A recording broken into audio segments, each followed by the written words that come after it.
mbote mingi na baibazuli bako ya kozali boso etandoeke na RTP officiel Kizamina Kibila officiel radio télévision La Puissance 101.3 MHz sur Facebook wana tomoni bongo de qu'on habite disons sana qui nous aide pour na Italie réseaux sociaux également à Bilo Bissol Bilo Cost wazali nanga ma réalisation pourquoi pas Levi Kalinga et Loboko Devekam comme promis 21h30, nous sommes là avec l'homme de Dieu, l'évangéliste international qui s'amène Kibila de partout.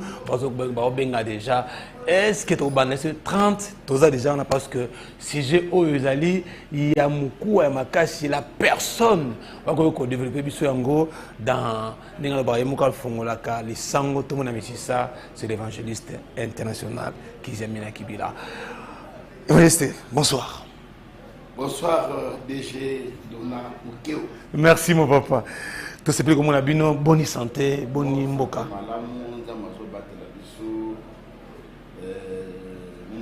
Qui a santé, mais Nzambe na mawanaye a santé qui a pris biso makasi. Donc ça les ana monene. Gloire au Seigneur. Les amolaye musa les amonene. On va quitter au tchèque, vous en a posé sur le bateau. Nanda coupé on a plateau. Au bas de question c'est qu'on a répondre. Dans toutes les questions je vais répondre. Il y a un monsieur qui me dit mais nous comment tu n'as pas raté son question à payer leur soukandé. Non répondre. Très bien. Allez, à la radio vous composez les 089 61 64 844 089 61 64 844 c'est le numéro à laquelle vous Nabiso André posez toutes les questions hein. Nabi posez questions de partout vous nous suivez toute la question sur l'homme de Dieu qui s'est mis à Kibila hasard permanent présent pour nous répondre. Il n'y a pas de question tabou parce que il y a mon collègue Lelo Koya et ya. Très bien Bissalo. Avant tout stopper ça scope papa Maloba bon le moko ya gospel international tous moi le mboana pour tout bon ça scope comme surtout pour tout côté parce que l'évangéliste est prêt à répondre à toutes vos questions. Le pasteur, qui cadre sur le ministère. Qui cadre sur le ministère. C'est tout ça. Ici, on parle des ministères. Oui. Les 4 ministères. Oui. Les 5 ministères. Merci beaucoup. Alors, tous à la focaliser. Ceux qui sont sur le bandage, je vais vous recadrer pour que tous aient la même diapason. Allez, 3 000 Bissal. Perception de ma gospel international. Adoration de Koumisanda, les bons banda. Émission à Bissau, à la radio, à l'internet. Bazwa moment ya ko recharger ba compte na bango numéro zawana 089 61 64 844 089 61 64 844 le numéro à laquelle Robin Nabiso ose en direct pour que pose des questions et pas à évangéliste international qui examine qui avant de placer tozani tokangie singalo na loboko tozana ye malembe tozo matiero totika nango pour que bango bazali ba archive sur l'évangélisation dont nous sommes obligés à recevoir et belé et pas na bango Bilo Bissalou à vous musique avec gospel international.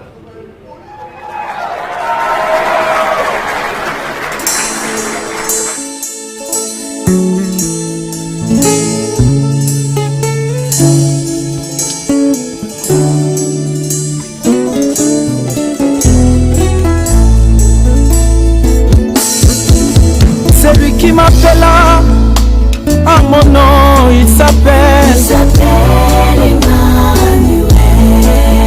Même si je traverse la vallée de l'ombre de la mort, il est toujours à mes côtés. C'est lui qui protège ma famille, mes affaires, il s'appelle Emmanuel.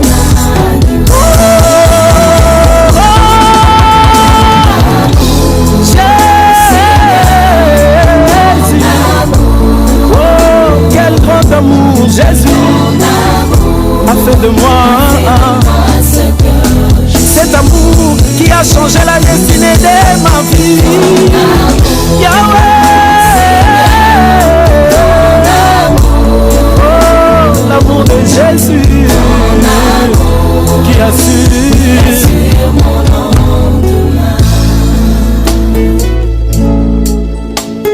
Alléluia.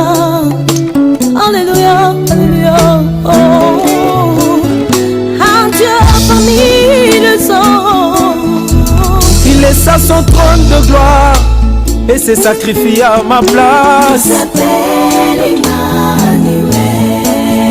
Jésus a été meurtri afin que nous soyons guéris. Dans la fournaise ardente, la quatrième personne qui s'est manifesta.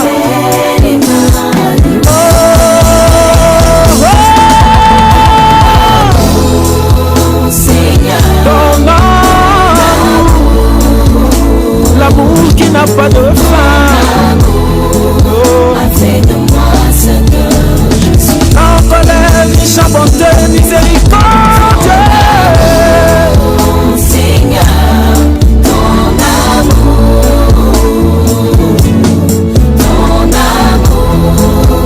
qui assure mon endroit. Bolingo, bolingo, bolingo na yo, esalinga oyo nazali, tika na yemba bolingo nzambo oyo, esanga ndelo ya ndebele yo, esanga bolingo solo. Ebongoli identité na ngai, tika na yemba bolingo nzambe, bolingo na yo, bolingo yo inu na kate katina bolingo ya solo na fiye para yo kuru Yesu na ngai, bolingo yebokolinga pada mwana dino lelo uzamanga bolingo na yo awe. Alléluia.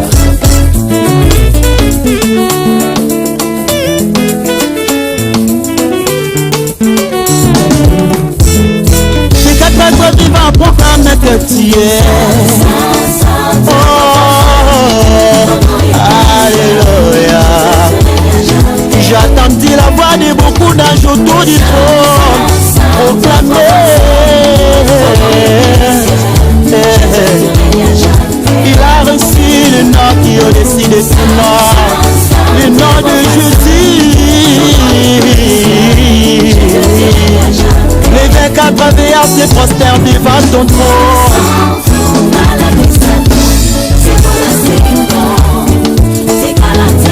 Likolo na se tosangani lokola moto moko, po toyembela yo nzembo ya bolingo.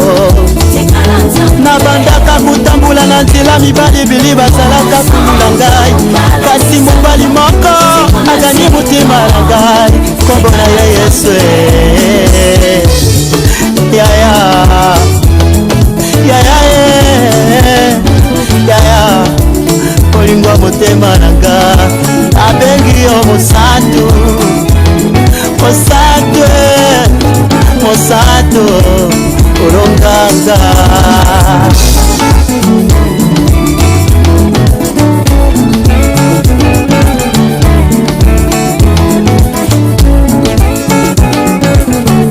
Jésus tu regardes jamais. Oh, tu regardes jamais.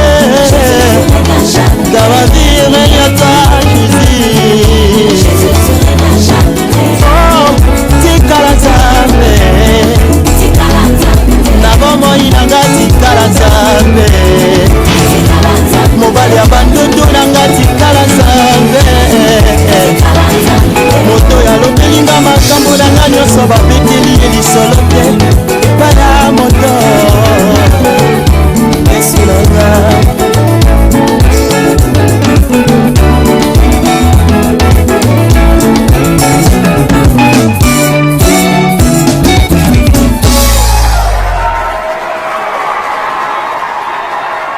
Merci beaucoup à tous les branchés de la RTP officielle, RTP TNT Radio.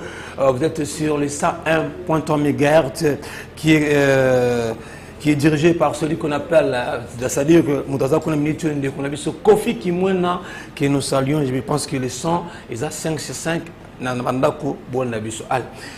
évangéliste international qui examine à Kibila, téléphone opérationnel, parce que vous avez la grâce parmi les bateaux Bazana, Bokanabis au Congo, RDC, Botamou de Mamboka Ebele, Botan l'expérience, Botan la connaissance, tout le monde sur la Italie, un père spirituel. Yango moni lelo to baki to sola ngo peut-être calme puis to tika tabandeko ba poser ba question na bango vous a recadrer surtout na Italie vous sala nzambe.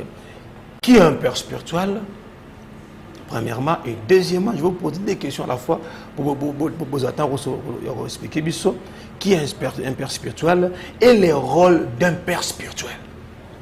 Ok, c'est une très bonne question. Merci. D'abord, il y a une grande confusion. Moto a été à Yota, donc une évangélisation de maison à maison. Na ken a été moto, na gagné, na même une église, na un père spirituel n'a été. Je suis un canal par lequel nous avons allé pour que moto la même en église. Mais père spirituel, azali tata ou ya molimo ou a bokolio ou a colisio et sikayo vandi. Et c'est au yoga kamateya. Tata wale tata no molimo et na ba ministère tata oyo tiolo maboko oyo nzamba révélé que moi na oyo mettre à part ne balobaki na pona Barnabas je mettais les à part pour l'œuvre pour laquelle je les ai appelés. Tata oyo tiolo maboko yewana benye père spirituel na yo. OK. Son rôle la père spirituel est le même rôle na père biologique. Père biologique a un rôle, un devoir, il y a un laisser malamu, il y a éduquer, il y a instruire pour lobby azalamutu. Et sur le plan spirituel aussi, le père spirituel azali muto yo azali komemayo na nzela na nzambe na matière na ye na ba discipline na ye na fono d'être aux alamuto okoki pour na osala la nzambe. Donc, pratiquement le même devoir des pères biologiques, mais ils ont un père spirituel dans le cadre de Yamolimo, où le père de Seigneur Asala, pour nous, nous avons Bossonaï. Très bien, je pense que nous sommes en direct. Nous avons évangéliste qui examine, ils ont quand même rôle, un père spirituel, un père biologique. Mais le terme qui est exploité souvent dans le père spirituel, tout le monde dit, nous avons un pouvoir que les pères biologiques. Oui, c'est vrai. Parce qu'il y a quelque chose qui se passe. Père biologique, a yogi kanda à maudire moi, à maudire yé. Mais père spirituel, azana makoki, ya ko bonde la, ko longola, malédiction wana. Dès que na ta Moïse, vous avez Ruben, de bota Ruben ezana C, ya bokonzi, o e perdre le droit de naissance nango. Mais Moïse t'a lui que Ruben vive à l'ongole de Keli Oyo et Zari Kolonaï.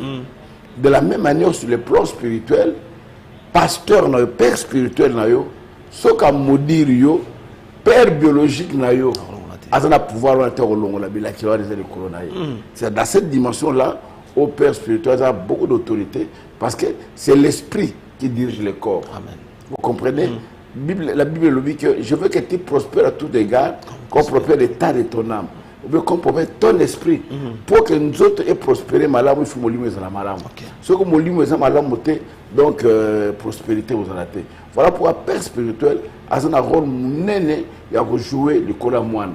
Parce que le père spirituel peut faire que papa a tant que moine, comme un médecin, comme un docteur, comme un avocat. Mais dans ma terre père spirituel, à vivre dans ma terre haute, exemple, la bisoba oyo, totani ba classe, tout ça l'union. Mais si les gens nous ont connus aujourd'hui, c'est pas par ils allaient pour la classe, ils allaient pour la zaï député, les bateaux, il y a évangile. Et évangile, on est où, il y a mutomoko, on a ma tchèque maloba katinaye, pour atte yangana bon la motema, acha kati ya mutoana, pour tengana kola, les luna zalonga nazali. Voilà, c'est très important à ce niveau-là. Gloire au Seigneur. Voilà, tous à l'homme de Dieu. 089 61 64 844. Tout le détaillé rôle, il y a père spirituel. Maintenant, quelles sont les qualités d'un père spirituel? Parce que l'évangéliste Kézémine Kibila, il a une chance. il y a un père oyo bandaki na jeunesse na ye qui non le ministère peso kola bozane kaka azapi vivant. Oui, oui. Papa Tambolo Koki. Oui. Quelles sont les qualités d'un père spirituel? Un père spirituel azali muto azali fa na rigueur makasi. Rigueur. Boyebi na bandako oyo papa oyo azaka sévère na bana na ye. Bana basi bana mibali 20 heures betro libanda te.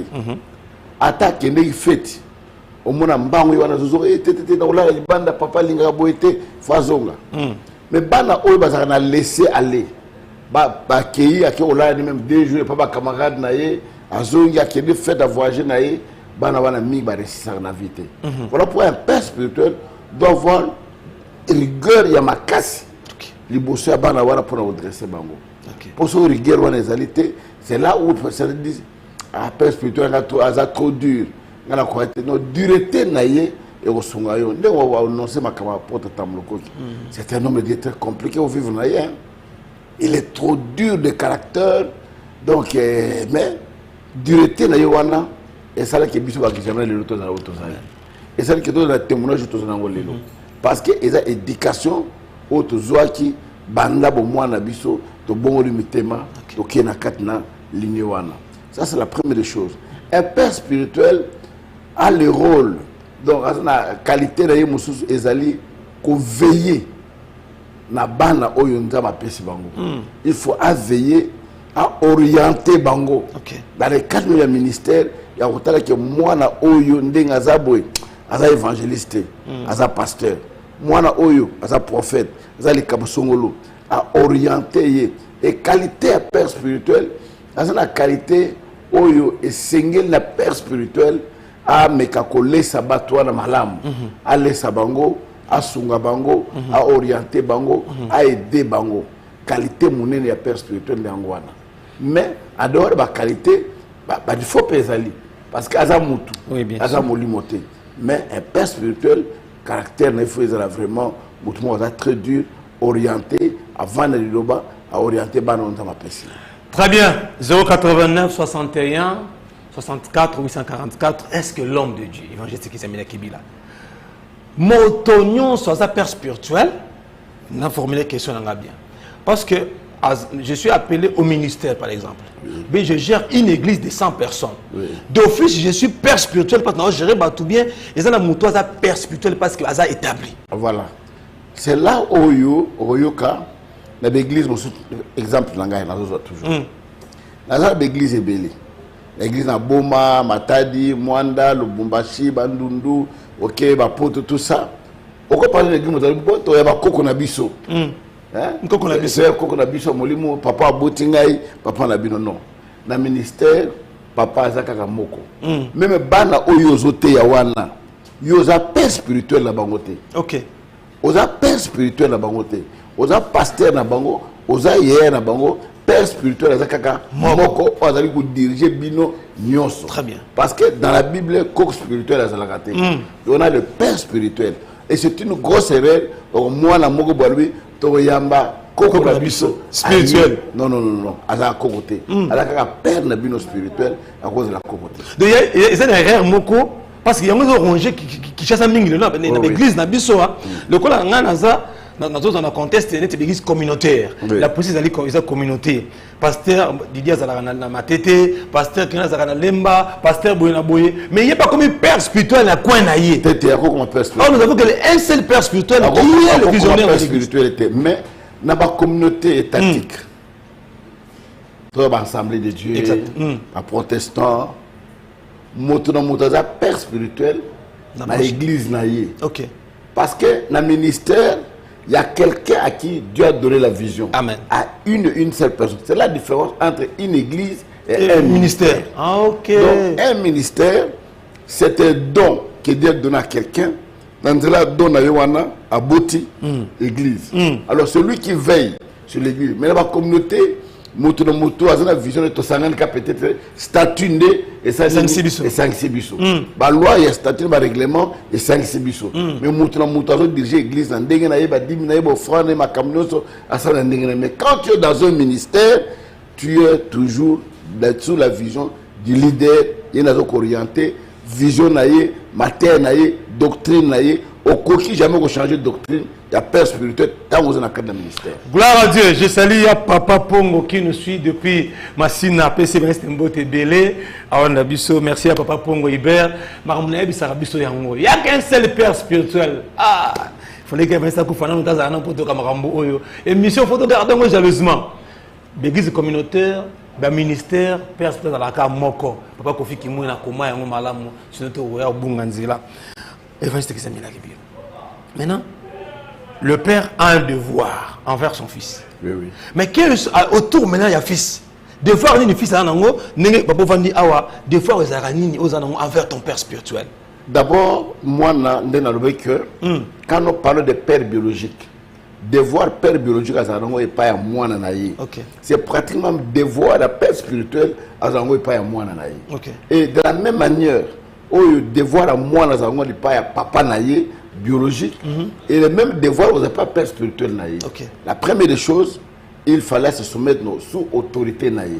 Andi ma autorité à père spirituel naïe. De deux à obéir la directive à père spirituel naïe. Yami Satou. Azali Mouto à soutenir père spirituel naïe. D'une manière ou d'une autre, sur le plan physique, sur le plan matériel, sur le plan spirituel.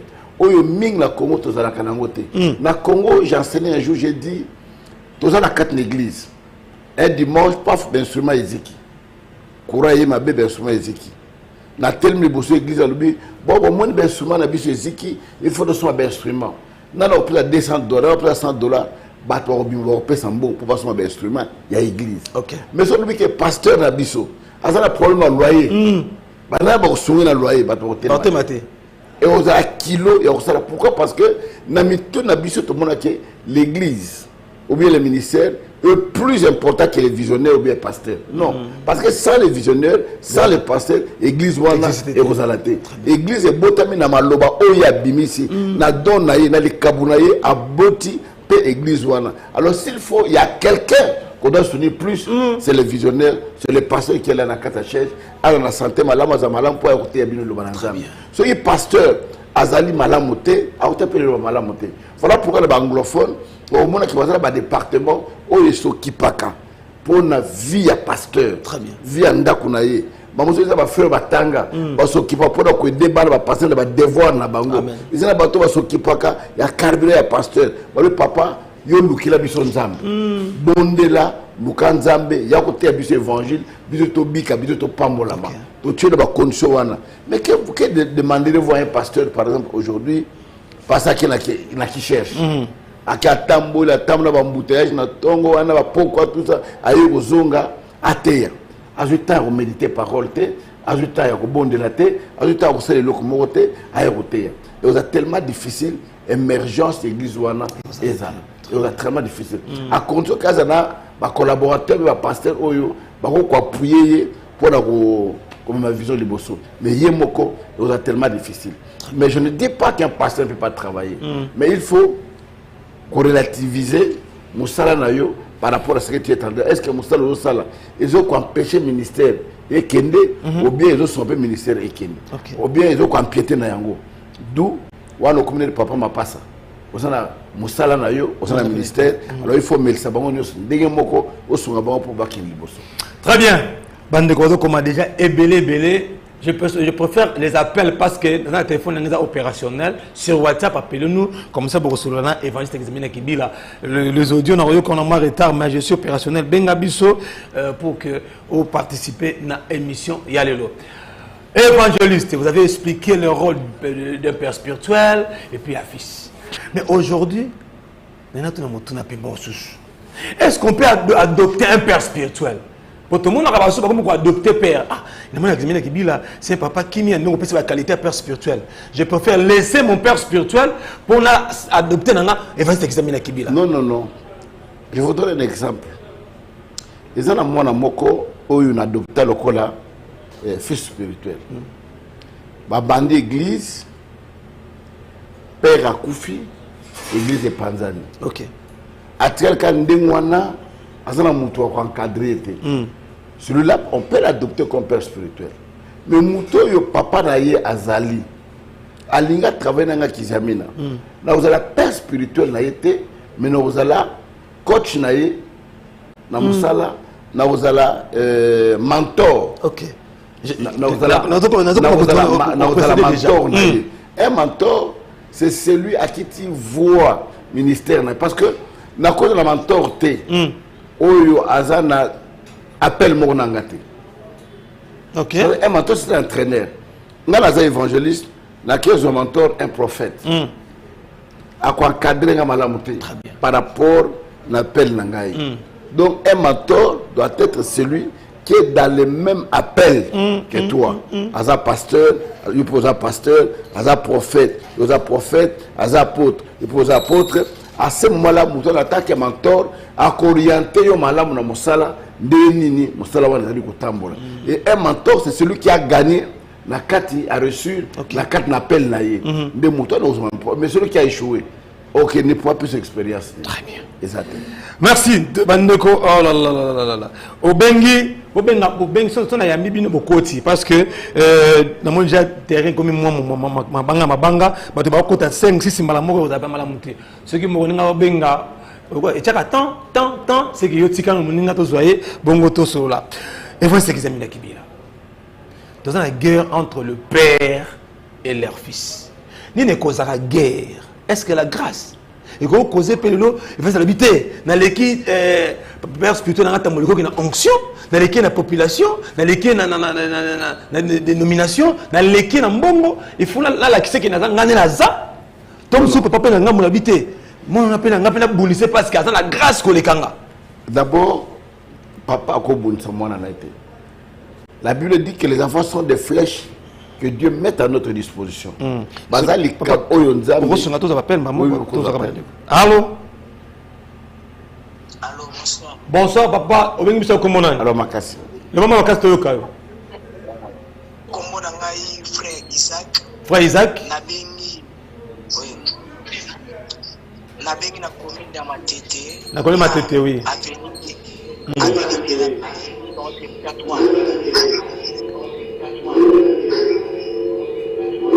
Question la qui boy papa. La qui n'a tout n'est pas mon père évangéliste qui na Kibila. La outil kolandae ndenga outil koloba awake il faut to la doctrine ya ma père spirituel na biso. Sikoyo ceux qui sont père spirituel asa la doctrine ya malamu te. Il faut toujours to la yango parce que il va l'église sous au monde père spirituel. Père spirituel, il faut toujours tout l'andayango, c'est ça ma question. Merci. Non. Dans le cas de la doctrine, père a terre qui vient de l'okomoboui. Bon, mon que père a bandu au tengama, on peut faire la séparation. Tu peux faire la séparation et tu cherches un mentor. Oyo a reconduire la carte na vision yozali.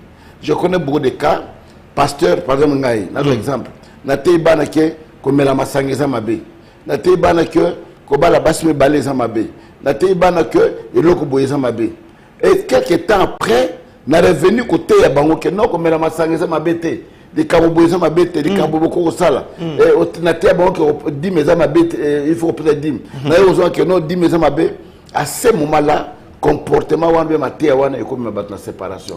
On te sépare aucun appel oyo nzamba pesio na matia fondement oyo zo ka liboso.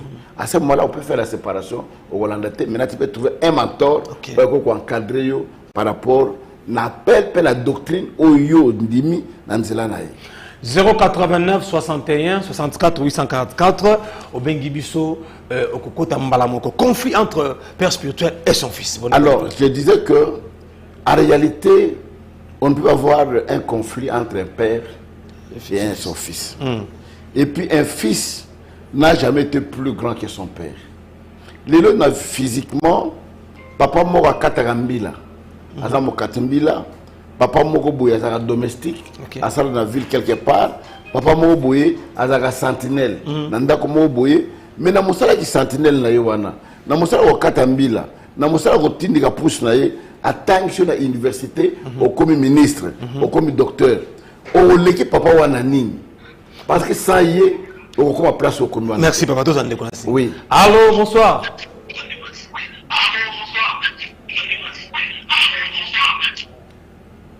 au côté déjà au quartier sous Toto Yambi, le bamba la maman parce que Bato côté belé, papa pas de temps à expliquer.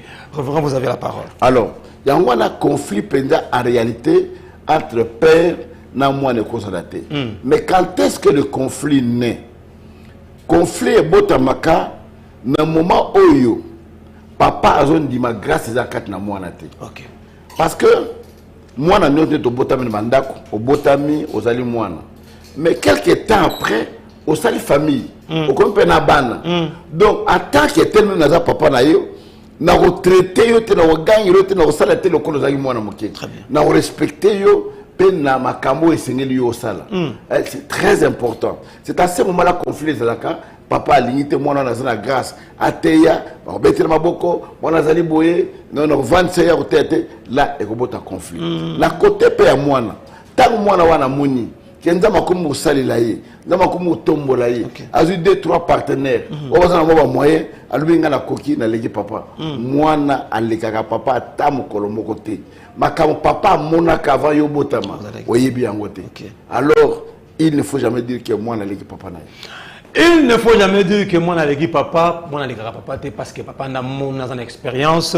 Il y a au Italie, Moussala et Nzambe. 089 61 64 840. Profitez, quand tu as les gens qui ont des questions pour être rencontrer mon. Merci, révérend pasteur Chancel depuis Brazzaville, qui salue l'homme de Dieu, l'évangéliste examiné qui Bilabi. Je vous suis depuis Mukondo. Merci beaucoup, révérend. Papa de l'Anabis, tous ensemble, parce qu'il faut fondre la lumière par rapport à l'Italie. Père spirituel. Papa vous expliquer bien sûr que mes mentor na père spirituel et tout. Si quoi moto à dans l'église na ne tout monde est au salon à Brazzaville. De quoi la RTP. Oui. Animé comment fils évangéliste examiné Kibila. Azubi le quoi mentor ton père spirituel. C'est le langage spirituel parce que azai catholique. A bongoli motema na matin nanga. OK. A koli na matin nanga. Malgré la monnaie physique, à la télévision, à l'enseignement, à Samba Kamlu, à la Salaka, celui-là c'est un fils. Mais Mouto Oyo, à un ministère, à un papa Naya Molimo, ou à Botaye, ou à Colicier, ou à consacrer, ou à commissaire Boye, wana à un père spirituel Naye. Ce qui est pas nanga, nous allons la mentor Naye. Pour nous orienter, nous conseil, nous moussala naïe, nous parce qu'il y a une chose que vous devez comprendre. Moi, dans le loi comme ministre, si vous avez un conseil dans le dossier naïe, à qui nous avons pas posé mon katimbilate, à nous avons mutoyo, à ça nous avons la course sungaï na makamwana. Et ça peut se faire que moi dans le ministère naïe a émergé ma casse par rapport à papa. Donc, à cette expérience makamususu, au papa monité, à ce moment-là, à quoi nous avons mentor. Il a évolué sur Malamu, mais le père reste toujours père. Évangéliste international qui examine Kibila, notre père, le Barassit, on dit mort et c'est le mien. Quelles sont les conséquences? Il y a fils Oyo, Bokoli, Akoli, Abimi, Asali Péglise. Mais Abima qui a une malédiction comme rebelle. Va retomber aux années. Conseil le Bossa à Okufa de Molimo. On t'a dit 1500 mais ne t'en fais pas. 2000. Ngai. Kizamina na mona bateau yo ba se rebelle na nzambe malamu na poto mema wana Kishasa ba peli penda l'église ya minene awa le l'église wana ezate na ba pasteur na poto ala une église ya munene abima na nzambe malamu na ndenge sengela mite appela a ningisa Europe tel que Congolais ningisa ndenge wana on a ba moto lelo oyo ministère wana ezate. Un rebelle ne va jamais loin dans son ministère. Un rebelle amata akita a aucun libosoté parce qu'un rebelle au premier fier c'est quoi? Tant que ces rebelles accueillis, il faut prouver que nous allons vivre. OK. À démontrer. Alors que Malubaka, on ne cherche pas les naturels. On revient au galop. Okay. On multiplie les campagnes, les croisades, les séminaires, les conventions, les conférences, les tout. Pour subsister. Mais le coup, les nature, les akati na yo. Souvent, on a un moto de salini. Parce que c'est un moto matiti. Ok. Moto à papier, sur péli, moto à papier, et péli. Mais il n'y a pas malam. Moto à papier, malam, il a dessouté. Et rebelle la tête. moto ba papier balambela yango ponduté et robelate. Tu comprends? Alors moto a connu ata connu ça nango ebelete mais ils ont chauffé moto kotikala et moto a connu ba mboka même wana kisha même makala oko kende wenze oyo kozongo mon kali kala wana eza na moto ils ont pela kaka mais moto a papier sur pelisi yango quelque temps après moto ane kokufa oyo kokutango de société. Et beaucoup de gens aujourd'hui basent na moto ba papier à payer, à gagner tout ça, mais quelques temps après, au monde j'en ai vécu plusieurs. Avec la grâce, à sa papa naïe, à Teyaka, Boina Boye, Makambo Bele Bele, mais quelques temps après, à Limoka Boine de Mongwananzo. Alors, je ne conseille pas aux enfants d'être rebelles à leur père, parce que le ministère, au Kenya, Maman Léontine, depuis Kazangoulou qui nous suit, a posé question par le révérend évangéliste Examina Kibila. Alors, terme micro, légende. Papa, père spirituel. Bon, légende. Non, à cause de la légende du ministère. En fait, les jeunes dans le ministère n'ont évité dans le domaine ni dans le sens ni. Les jeunes n'ont pas compris dans le côté. Mais toujours est-il que la Bible est d'abord un fils, a comme compagnon. Moi, a coli, a comme compagnon, comme ouvrier pour le colayo. Donc, c'est-à-dire que nous devons savoir que les jeunes ne sont pas lélo et belé bazo koufa na ministère na bango parce que bazangi muta ko encadrer bango parce que si vous avez monté simana yo bangaka amen ozaka yo moko boye muta pas meilleur azalité tu vas faire de n'importe quoi eza lokola mwana za yimoko na ndaku akusimba boye akusimba mais ce moko kusimba na te azongi mais ce qui manque aujourd'hui aux jeunes c'est ça. À moi déjà, moi partenaire, à moi église, à 200, 500 membres, à moi que non. Tel que moi suis là, ceux qui apôtres à lobby, je tremble. Je tremble. Je tremble, je dis papa à lobby. Sur les Cameroun, c'est les papa Yokiango. Et vous allez ndengenin. Et vous allez donc c'est ça un fils. Un fils c'est celui qui respecte et même qui craint son père. Non. Tu lui donnes cet honneur-là. Parce que vous devez savoir que moi, je suis un appareil, un orphelin. Ata papa Mouni Nanzela, a la présenté dans la moi, na kuluna, papa, André Yaka, moi, na eu, azaka kuluna. Non. A l'école Nanzela, le kola yebiote. Mais moi, na oya réussir la vie, papa, ta zone, moi, na zone, musika, André Yaka. Après, papa ninga na ye. Au moins nangaza médecin, moi nangaza avocat, moi nangaza magistrat, moi nangaza affaire parce que l'enfant a réussi. Et sur le plan ministériel aussi, on est fiers d'être parents quand les enfants réussissent dans leur ministère et ça scelle votre apostolat. Tu as fait un travail, Mboumango est allé comme on a. Neko Kanga depuis Kimbanseke. Bon, ça va être examiné Kibila. Mais le père, tout le temps, est-ce qu'ils sont toujours pères? Beto dans la catégorie Neko Kanga. Na auto répondre Bino Awa, na auto le backer. So père à Bunganzela, beaucoup ça la séparation. OK. Séparation est biblique. Paul et Barnabas, tant Bakelanzela, Baké voyage à Liboso.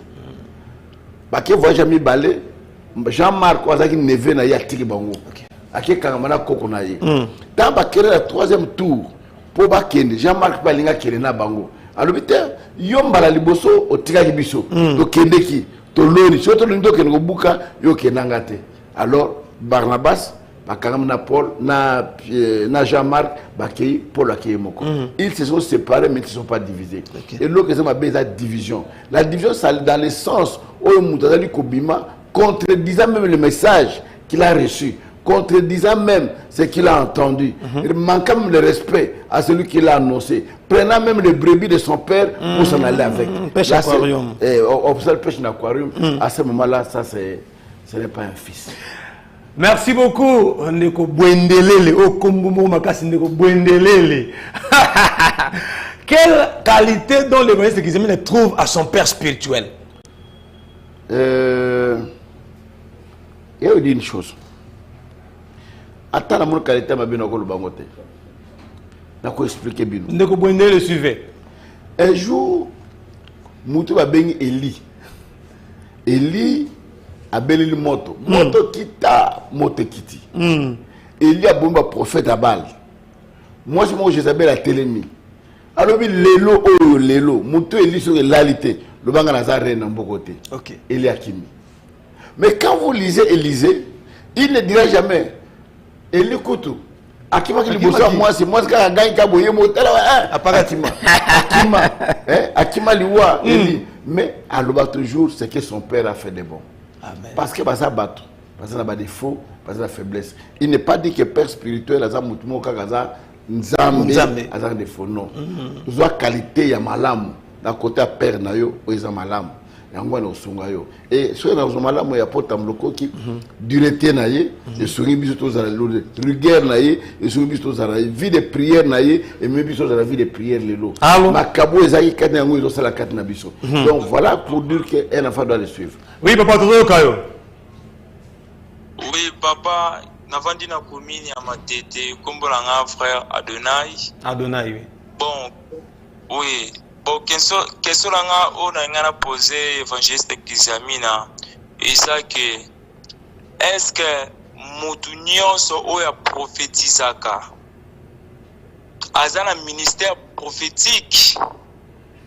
Et puis deuxième question langa isa que pour na livre il y a Lévitique 19-27 bapeki si babi mutu moko te okuti kotaba kuena rendre mutu na ye ou bien na mandefu.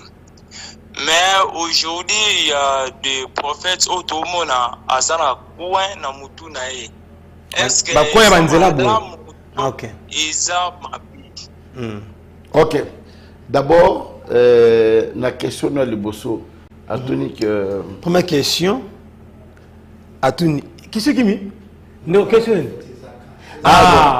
Mouta prophétisera, Mouta a un ministère à prophétie. Non.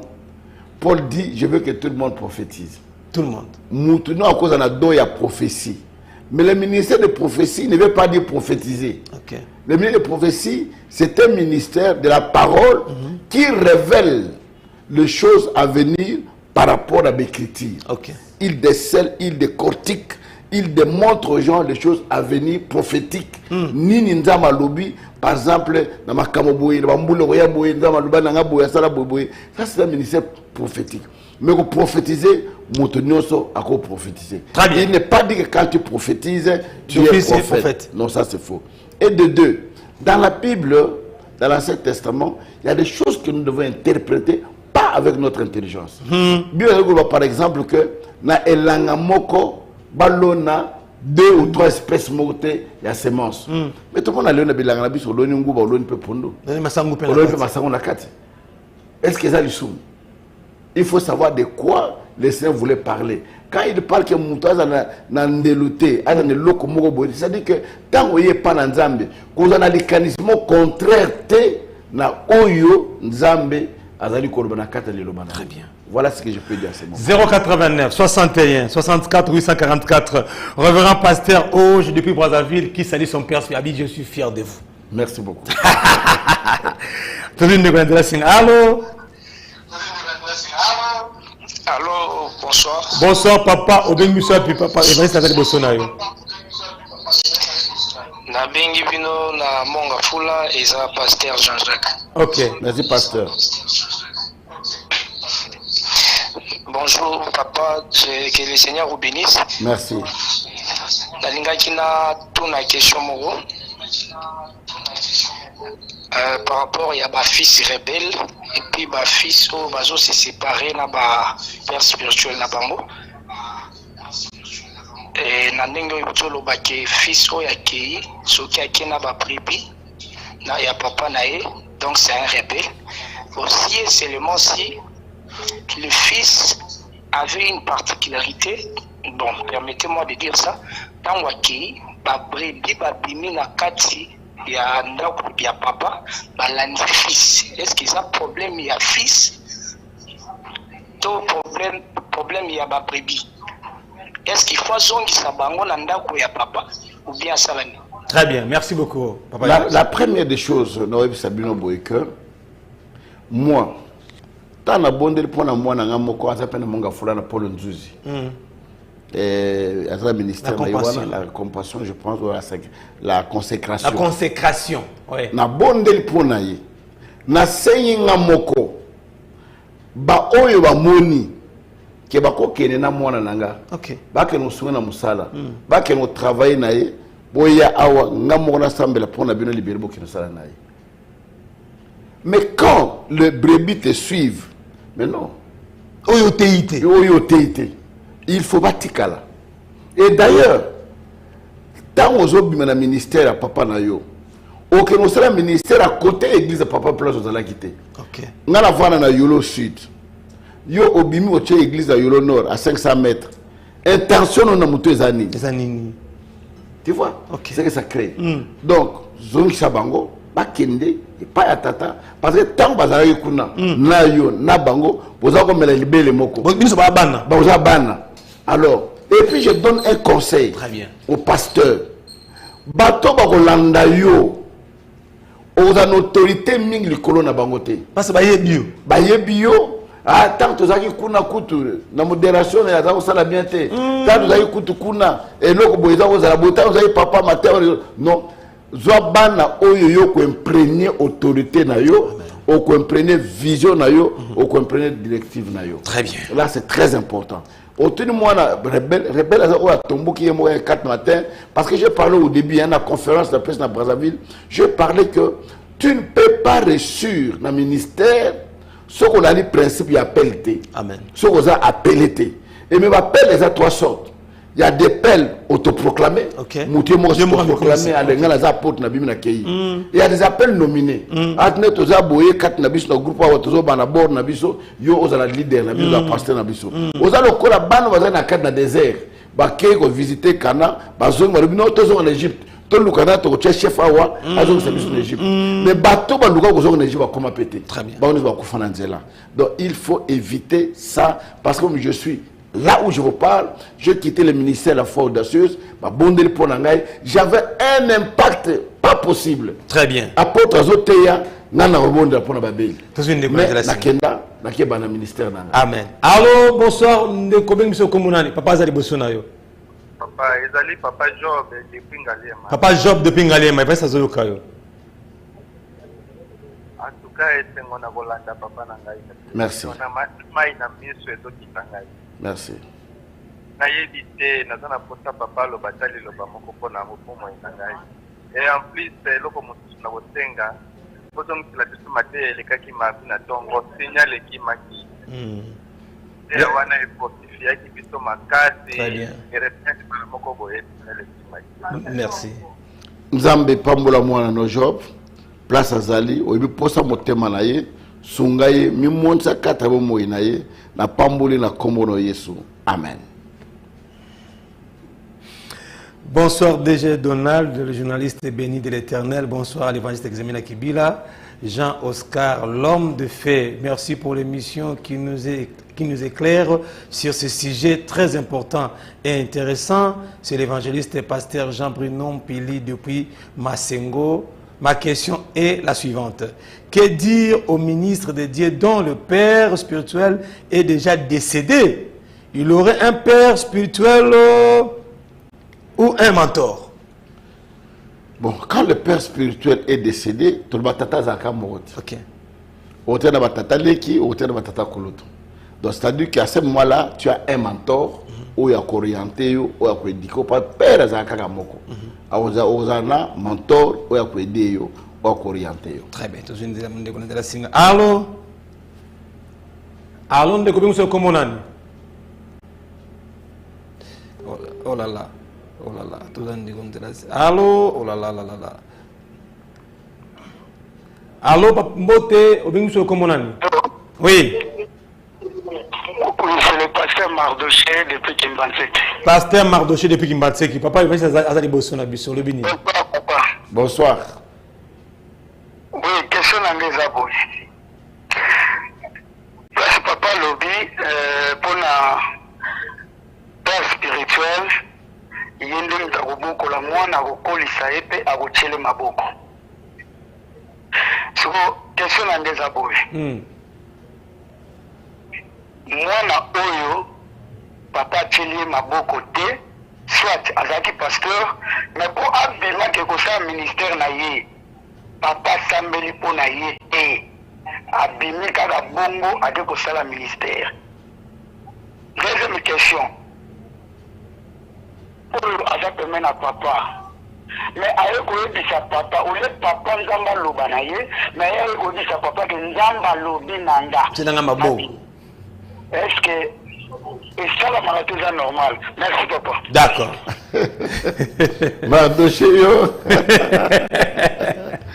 Bon, je pense que moi na oya bimi papa ayebite ye want to being rebel. OK. Abimi na ndenge na ye na ndaka papa ozala ndaka mwana papa ba yo ko to bisaka na yo olaki bangote aussi OK na yo. C'est un rebelle muto do kile musikate et de deux moi na ko ya jamais ko na papa na yeke ngai nzama benga na ministère boyfuna keno abonde la nzambe asunga nzambe asolola na tata obe tata ye moko pe amoni ke mwana oyo nde to kende boye aza likabo moko to kosala nesika moko te nzamba pese vision mususu. Je parle du pasteur Paul aza mwana oyo na tine l'église ya liboso na tine je parle na lemba na tine lemba après lemba na tine na rigini non na tine na yolo après yolo na tine na rigini après rigini na tine na selembao mais tant na moni ke leadership moko boye e bandi ko naître kati na ye oyo comme nde walo bakena zama mo ba ko ya mibali bazaka mibalete la moni ke non mwana oyo bandi ko naître na leadership na ye je l'appelais na non na moni ke nzambe azobengo na ministère mo za sous autorité na ngaza ete na zo sambela pona yo okeno bana ministère o nzamba sanini apesi yo et na bondeli pona ye pe na seng église ba o balingo kene na ye ba kena ye ba kene suwe na musala za nango. Allô? Oh là là. Obengi biso zo ya mambala moto zinde kulandela singa. Allô?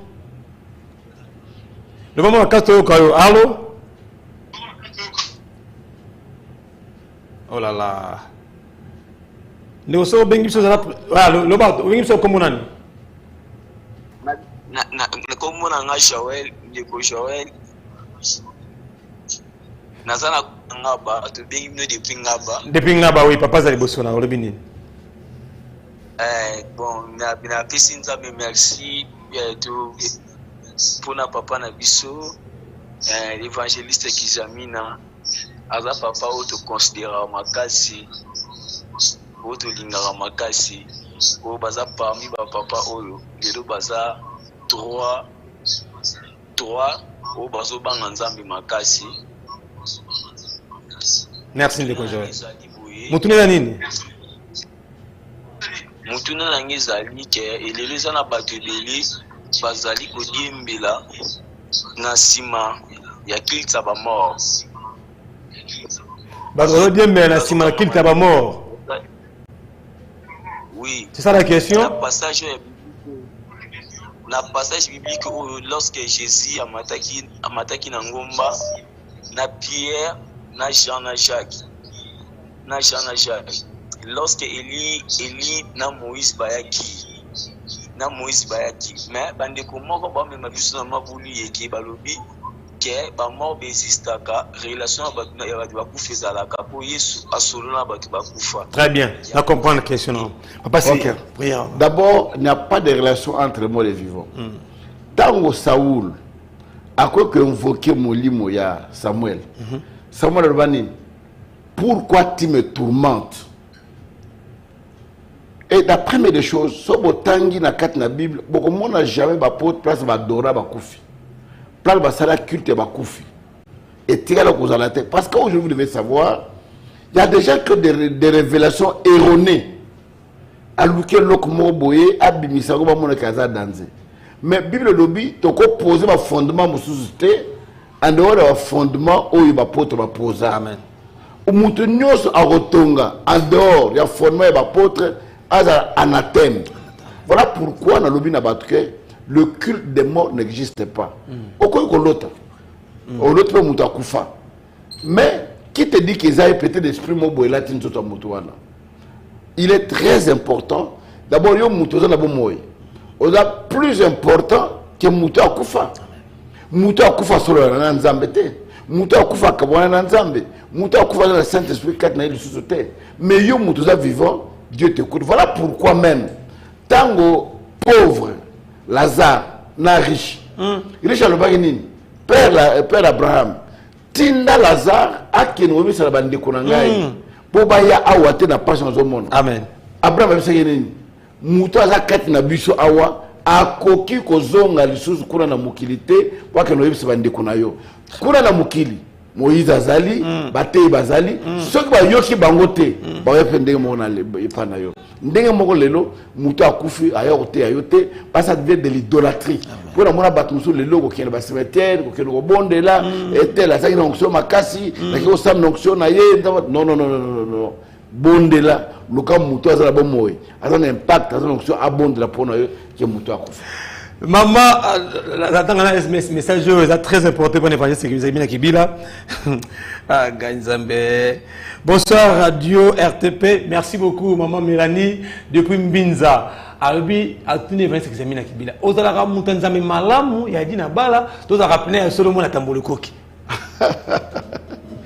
Bon, Tambolokoki a moi dit Nabala. Donc, Tamlouko, ça m'a dit Nabal, ça m'a dit Tamlouko, d'office, ça m'a dit Nabal. Merci. Tozi. Maman, il y a c'est votre explication pour Colombiano. Allô? Oui, allô papa, bonsoir. Bonsoir. Comment on est? Comment on est? Oui, na bengi bino na mongafula. Ok. Naza na question moko. Question mibale. Ok. Question liboso na ngai na tuna papa na biso, papa otolingaka mingi. Mutu oyo aza lokola père spirituel. Oyo batia e nanu mafuta te ye moko ba consacrer te mais ba pesa e ka église moko pour ye akamba. Et subitement mwana moko abimi na makolo na ye azo impacter azo pela makasi. Est-ce que Moutouana Batia Mafoutate, papa wana, akoki ko wendre, ko consacrer moi na ministère? Très bien. Merci papa. Alors, on a des questions. Ok. Na Koloba Boyke, parce qu'au lobby, Moutoumou ko batiki l'église, Moutoumou ba pesi l'église. Mais ma wendre était. Ba tchele ma bokote. Mais yé pe la tour na yé. A quoi tu as Moutoumou bokote? On ne peut donner que ce qu'on a. Yomo wa wenya yote yomo wa chelo maboko te okele te mususu maboko ndenge. Voilà pourquoi na mboka mususu moto ba consacrer te azana droit ya ko pesa ya ko balisa te azana droit ya ko sala péter des lames te ba muso dans très dur. Donc il faut à tout prix moto la consacrer ba chele maboko ba reconnaître la carte du ministère yepera tourner consacrer ba. Très bien, depuis pour Brazzaville. Allô? Bonsoir papa. Bonsoir. Comment frère Jonas? Oui, frère Jonas.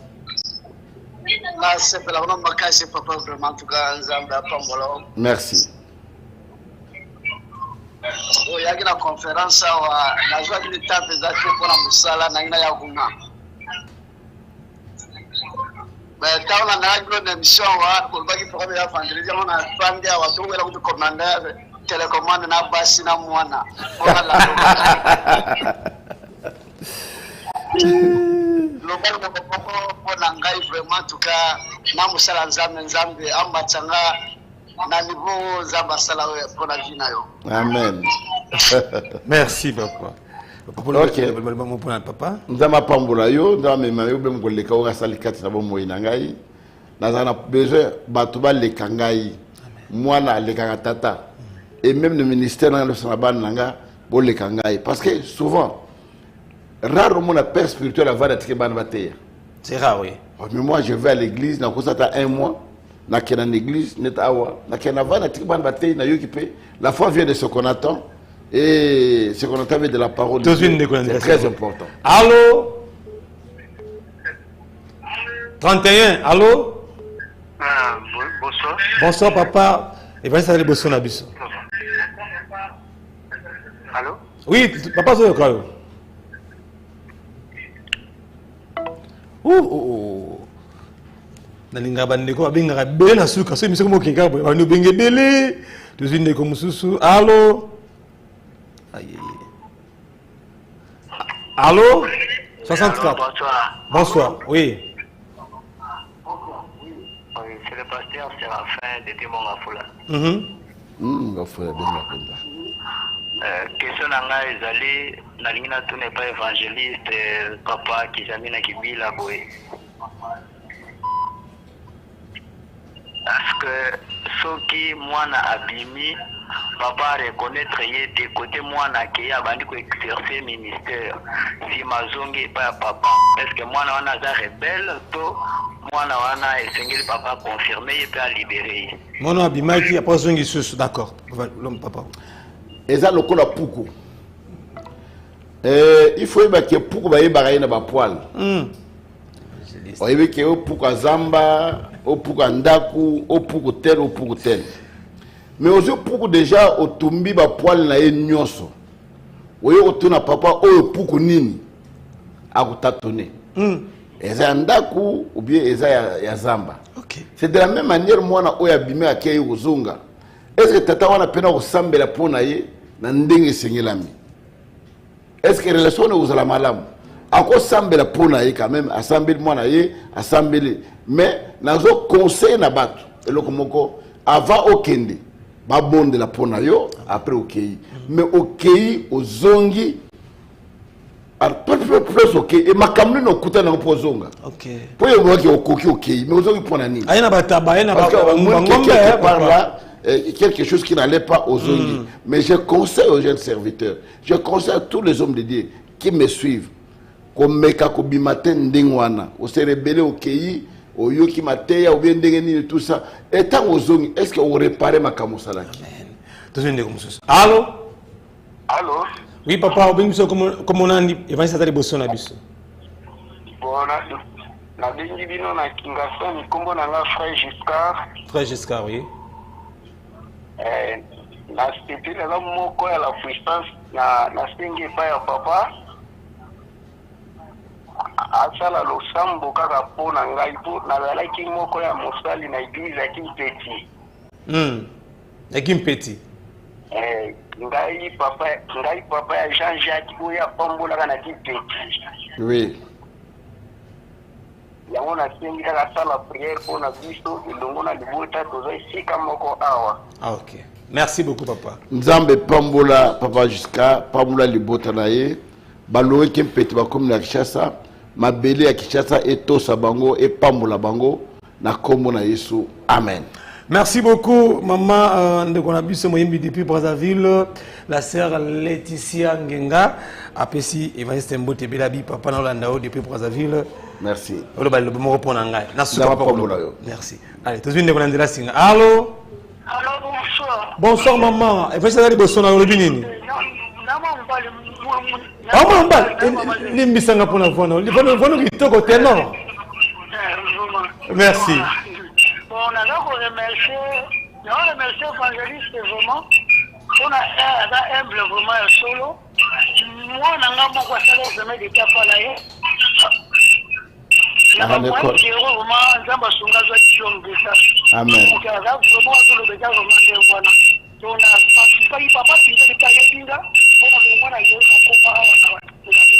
Ok.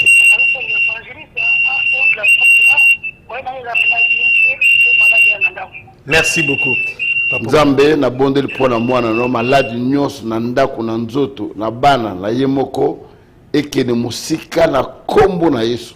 Loboko leza mokusete esime esika zali pezo akima na kombo na tobondeli. Amen. Allô, bonjour, bonsoir. Bienvenue kombo nani? Comment on Alfred Kitep. Oui, depuis quelle commune? Je suis Angélie. Angélie, oui, papa est là. Préoccupation c'est la toute première fois dans mon année qui est toujours sur la police. Dans ce commissaire Nzambe et papa on a découvrir hier karaté. Mais de temps en temps on a koloka kombo on a koloka tant que on a commis kolanda siko ba réputation na ye na cadre d'évangélisation en tout cas la Santa Kamalamu na zakana isingo makasi que Nzamba batela ye ça est toujours makasi afin que musala oyo asala kango tango nyonso Merci. Dans ma pamulayo, le samonayo, et aux abolamos mis pour la biso. Il a une question. Oui? Question à Nini? Ah oui. Oui, question à Nini, papa? Question à Nini, attitude nini mwana koki kozala nango soki ke akomi déjà na temps ke akoki kobima. Attitude nini mwana kozala nango soki akomi na temps ke alinga bima. Ça l'évangélisation pe ça l'implantation. Très bien. Ok. Tant mwana akomi na tu akobima tata koyeba. Loko to na banda koti. Omoni ke mwana koli akomi responsable asalaka alinga bala. Na okanga mwana na kata ndako te. Na obimisa ke ça peut vie naé, ça peut famille naé. Ndemo na cadre ministère. Et puis vous devez savoir, ce n'est pas tous les enfants ba obima ba kende. Et ça na bato ndamba tikaka pour nous pérenniser vision oyo nzamba pese pa tata bana oba ko travailler na TV na ina suka. Mais ça bana muso nzamba bengi bango ko bimba ke ça vision ndamba pese bango. Bazali. Alors tant vous avez l'attitude au monde qui est nzamba zo benga yo, zaka l'attitude wana ya ozana nokola papa parce qu'il y a une chose que je vais rappeler. Ngata on a bongo li motema, na foi audacieuse. Na ko ke nous côté une église mususu te, na séminaire mogote, so paix spirituelle nga yebite na zo ke côté. Paix spirituelle te. Tango ba bengi singai na ke na yebisi papa, izana batimo ba bengi singai. Ou bien na yebisa batwana. Boko mela papa nanga mukanda boyebisa yeke bozana posa nanga na yo te pa na bino ba komelie la kena tei et peut-être na kena tei ba pamboli ngai na oyana biloko ba pamboli ngai na ko tela makola papa ngana senza na kei oya kozazu o pesa nga pesa ngai. Ce qui a fait ma force, qui fait ma force jusqu'aujourd'hui, j'ai été toujours docile, obéissant, sous les pieds, discipliné. Il n'y a pas un autre miracle que je peux faire. La faute de tous ceux qui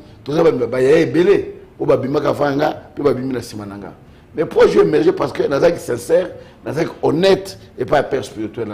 Je n'ai jamais fait quelque chose dans ce moment qu'on a eu. Voilà, c'est très important.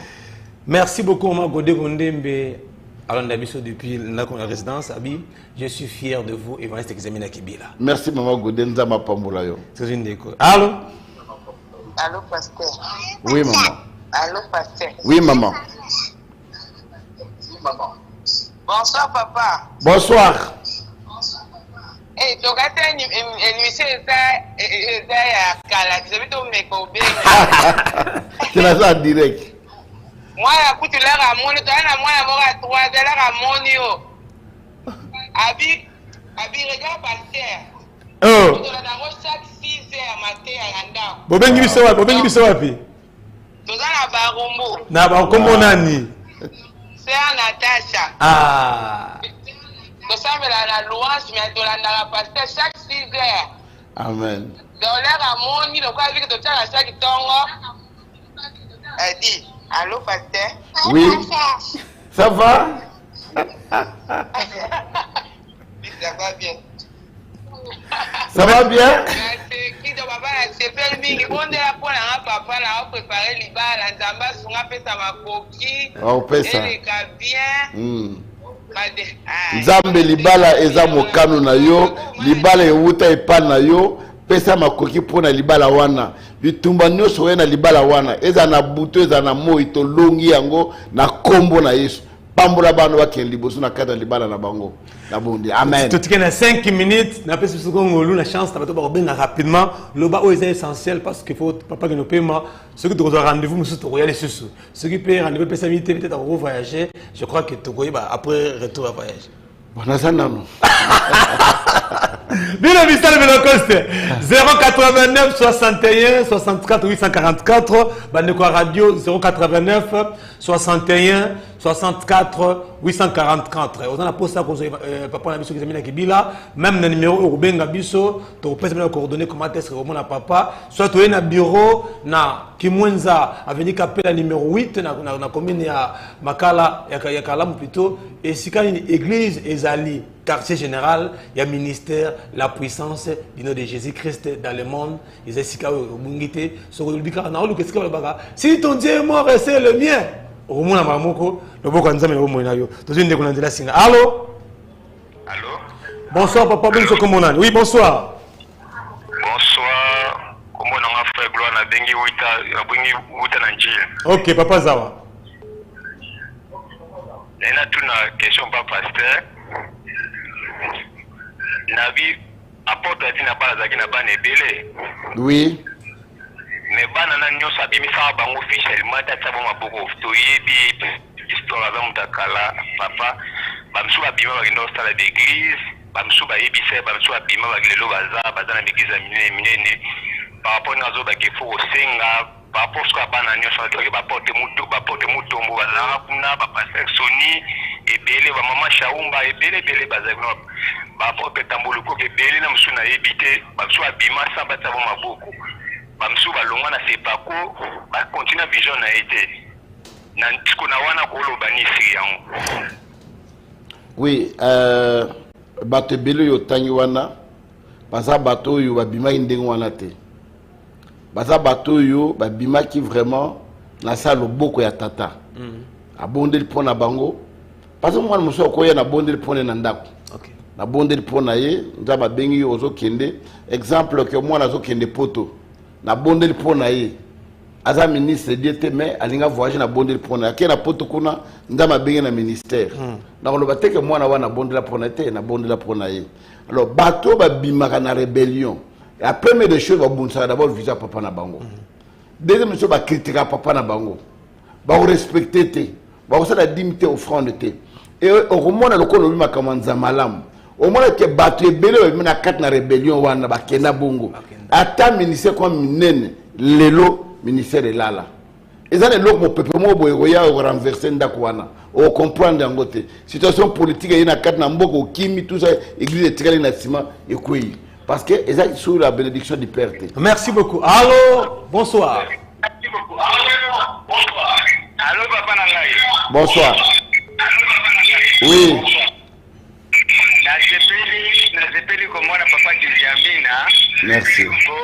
Na linga kaye makasi. Merci. Na yebi ese na mona epeza bo ese na mona esa mais na sepeli na émission na ye makasi koleka mpona nini aza pasteur oyo natielaka motema nayoka ye na buzoba te ya bapasteur. Merci papa. Papa a eu carabon. Non, c'est une grande responsabilité. Nous avons un bandeko wazaki na Brazzaville. Tant bandeko baye, papa bientôt landakayo, papa yosa modèle na biso, papa vraiment. Et ça une grande responsabilité au tala kende na zaboye, na zana mokumba ebele. Et ça na bateau nga na yibi bango te ba yibinga, et ça na bateau ba chilanga moteme za bateau ba landaka ngai, na za obligé ya komema yende wana vola wana malamu, na comme ça bat na bon port.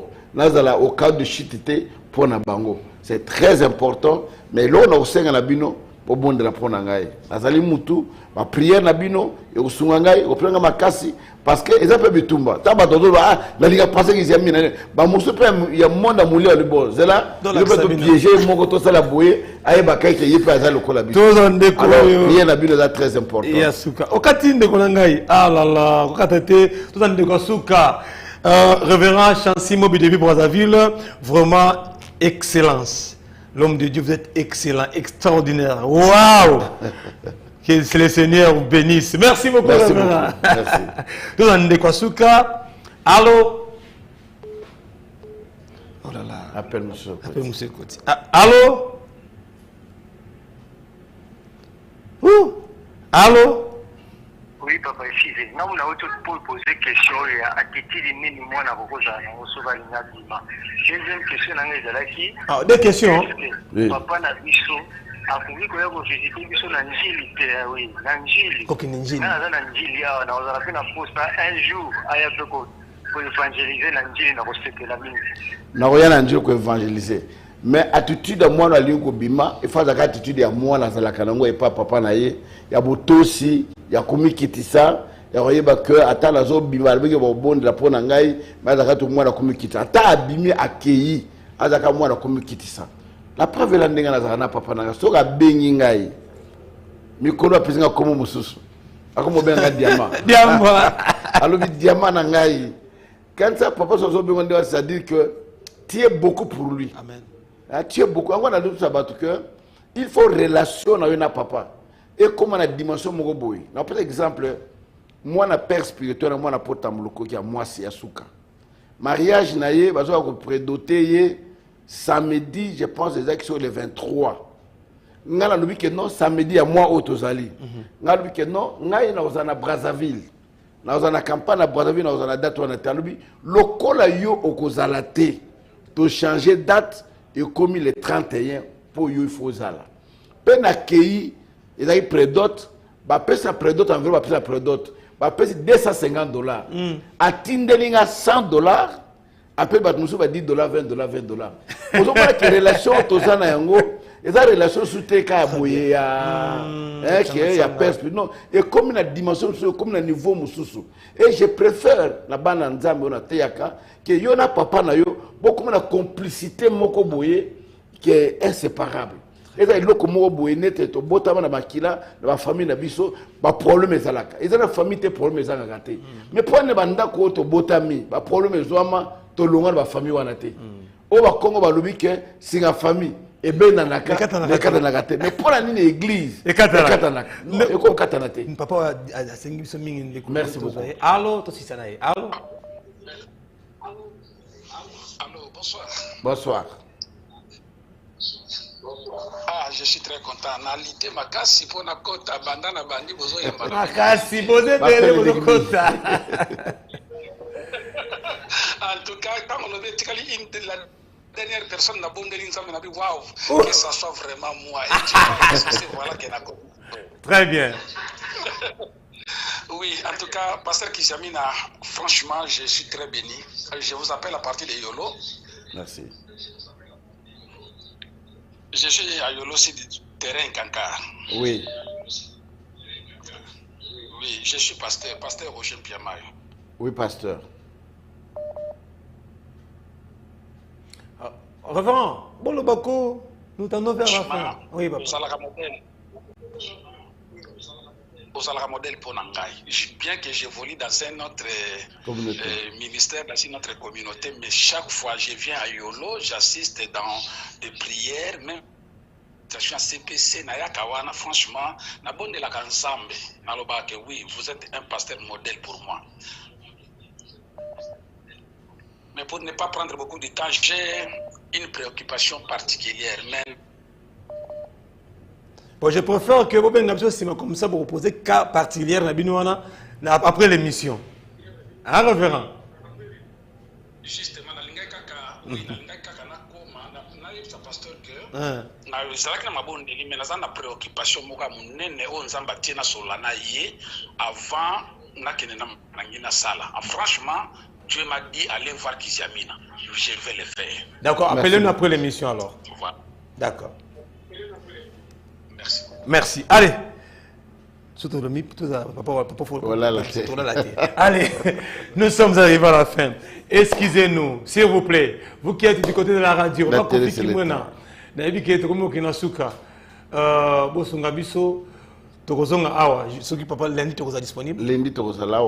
Lundi à partir de 21h30. Vendredi pour la 21h30. Vendredi encore. Voilà. Nous sommes là le lundi à partir de 21h30 et le vendredi, je restais scotché aux antennes de la RTP.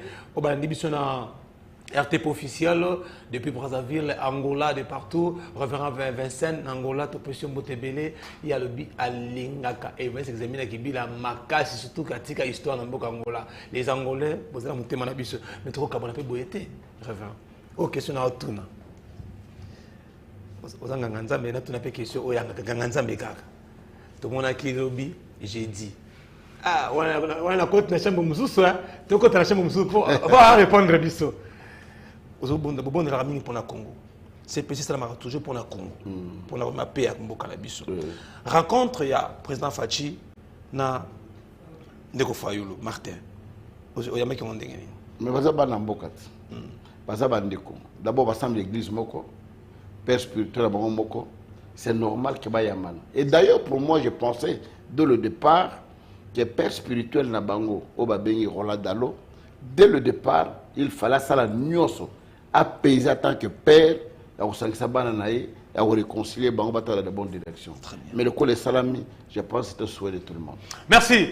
Et c'est qui dernière propos à papa, mais comme on a beau été, je remercie toute l'équipe technique, le révérend qui sont en face de moi. Révérend Antonio. Avant Antonio. Ah. Et pasteur Gloire. Pasteur Gloire d'Almeida. Oui, oui. Le fils de son père. Oui. Nous sommes fiers. Allez, Bilo Bissalo, merci. Levi Kalingai. Papa Bossanio. Au combien de pendant Benenini. Ah, Gaïe. Merci à l'évangéliste pour la disponibilité, surtout Bozana Bisso.